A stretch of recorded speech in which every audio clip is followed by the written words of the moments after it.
இந்த உலகத்தில் இருக்கிற எல்லா பகுதியிலுமே ஏதாச்சும் ஒரு அற்புதமான நிகழ்வு கண்டிப்பாக நடந்திருக்கும் இல்லையா? அதே மாதிரி நம்ம தமிழ்நாட்டில் இருக்கிற கிருஷ்ணகிரி மாவட்டத்தில் உள்ள இடுகுன்றம் அப்படின்னு சொல்லக்கூடிய ஒரு பகுதியில் நடந்த அற்புதமான உண்மை நிகழ்வை பற்றி தான் ஃபுல் அண்ட் ஃபுல் பார்க்க போகிறோம். நீங்கள் பார்த்துட்டு இருக்கிறது இன் அபி வாய்ஸ் சேனல். நான் அபி. இப்போ வாங்க வீடியோக்குள்ளாடி போகலாம். இந்த நிகழ்வு பார்த்தீங்கன்னா 2000 ஆண்டுகளுக்கு முன்னாடி கிருஷ்ணகிரி மாவட்டத்தில் இருக்கிற ஈடுகுன்றம் அப்படின்னு சொல்லக்கூடிய ஒரு பகுதியில் தான் நடக்குது. அந்த பகுதியில் வாழ்ந்துட்டு இருக்கிற மக்கள் ரொம்பவும் சந்தோஷமாக தான் வாழ்ந்துட்டு வந்திருக்காங்க.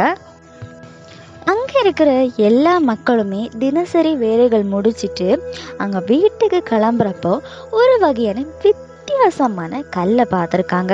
இந்த கல் எப்படி இருக்குது அப்படின்னா சிவப்பு நிறத்தில் தோற்றம் அளிச்சிருக்கு. அங்கே இருக்கிற மக்கள் அந்த கல்லை ரொம்ப வித்தியாசமாக பார்த்து அதை பக்கத்தில் போய் தொடலாம்னு முயற்சி பண்ணியிருக்காங்க. ஆனால் நிறைய பேர் பார்த்தீங்கன்னா இல்லை வேண்டாம், அது ஏதாச்சும் ஆபத்தான பொருளாக இருந்தால் அதனால் வேண்டாம்னு சொல்லிக்கிட்டு எல்லாருமே அவங்க வேலைகளை முடிச்சுட்டு அவங்களுடைய வீட்டுக்கு போய் படுத்து தூங்க ஆரம்பிக்கிறாங்க. அப்படி இருக்கும்போது தான் ஒரு பாட்டியோட கனவுல பார்த்தீங்கன்னா அந்த கல்லில் ஏதோ ஒரு வித்தியாசமாக தோற்றம் அழிச்சு இல்லையா, அது பேசுறது மாதிரி இவங்களுக்கு கனவுல வந்திருக்கு. என்ன சொல்லுது அப்படின்னா, என்னை யாருமே தொட வேண்டாம், நான் நரசிம்ஹர் அப்படின்னு சொல்லுது. ஸோ இதை கனவுல அவங்க கேட்டதுனால அடுத்த நாளே அந்த ஊர் மக்கள் எல்லார்கிட்டையும் போய் அந்த விஷயத்தையும் சொல்லுறாங்க.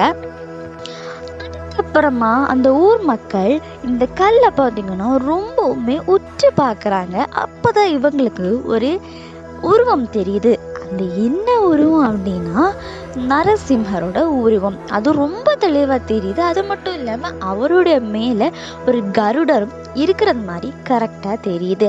இதை பார்த்துட்டு இருந்தா அவங்களுக்கு ஒரு பெரும் மகிழ்ச்சி. அதனால அந்த இடத்துல ஒரு கோவில் அமைக்கணும்னு சொல்லிக்கிட்டு எல்லாருமே பூஜை செய்கிறாங்க.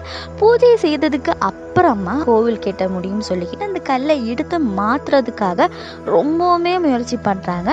ஆனால் அதெல்லாமே தோல்வியில தான் முடியுது. எதனால் அப்படின்னா அந்த கல் ஒரு இன்ச் கூட நகர மாட்டேங்குது. அதனால அந்த இடத்துல ஒரு மடை கேட்டுறாங்க. அந்த கோவில் பார்த்தீங்கன்னா இப்போ கூட எல்லாரும் அந்த இடத்துல இருக்கிற மடத்துல பார்த்தீங்கன்னா இப்போவுமே மக்கள் கூட்டமாக போய் அந்த கடவுளை பார்த்தீங்கன்னா தரிசிச்சுட்டு வரதாகவும் நிறைய பேர் சொல்கிறாங்க. அங்கே இருக்கிற ஒரு ப்ளஸ் பாயிண்ட் என்ன அப்படின்னா, அந்த கோவிலில் மன கஷ்டத்தோடையும் நோய் நொடியோட போகிறவங்களுக்கு திருப்பி வரப்போ ரொம்பவுமே அமைதியோடையும் தன்னுடைய நோய் நொடிகள் எல்லாம் தீர்ந்தது மாதிரியும், அது மட்டும் இல்லாமல் மன கஷ்டம் அவங்கள விட்டு போனதாகவும் ரொம்பவுமே மகிழ்ச்சியாக எல்லார்கிட்டையும் சொல்ல ஆரம்பிக்கிறாங்க. அது மட்டும் இல்லாமல் கூடவும் கொஞ்சம் பெண்கள் பார்த்திங்கன்னா அந்த இடுகுன்றம் அப்படின்னு சொல்லக்கூடிய பகுதியில் இருக்கிற பெண்கள் ரொம்பவுமே பாதுகாப்பாக இருப்பதாகவும், அந்த பகுதியில் இருக்கிற பெண்கள் நாங்கள் ரொம்ப பாதுகாப்பாக இருக்கோம் அப்படின்னு சொல்லியிருக்காங்க. அண்ட் அந்த கோயிலோட பேர் தான் இடுகுன்றம் சுயம்பு நரசிம்ஹர். அந்த சுயம்பு அப்படிங்கிறது எதனால் வந்துச்சு அப்படின்னா, அந்த கோவிலில் பார்த்தீங்கன்னா மனிதன் அந்த சிலை செய்யாமல் அந்த கல்லிலே அதுவாயே தோற்றம் அழிச்சது, நரசிம்ஹரோட தோற்றம் அழிச்சதுனால அந்த கோயிலுக்கு பார்த்தீங்கன்னா இடுகுன்றம் சுயம்பு நரசிம்மர் அப்படின்னு பேர் சொல்லியிருக்காங்க. ஸோ கைஸ், இந்த வீடியோ பற்றி என்ன நினைக்கிறீங்கன்னு மறக்காமல் உங்கள் ஒப்பீனியனை ஷேர் பண்ணுங்கள். அது மட்டும் இல்லாமல் நெக்ஸ்ட் இந்த மாதிரி வீடியோ வேணும்னா மறக்காமல் கமெண்ட் பண்ணுங்கள். இதுதான் இன் அபி வாய்ஸ் சேனல். நான் அபி. நெக்ஸ்ட் வீக்கில் சந்திக்கலாம். தேங்க்யூ.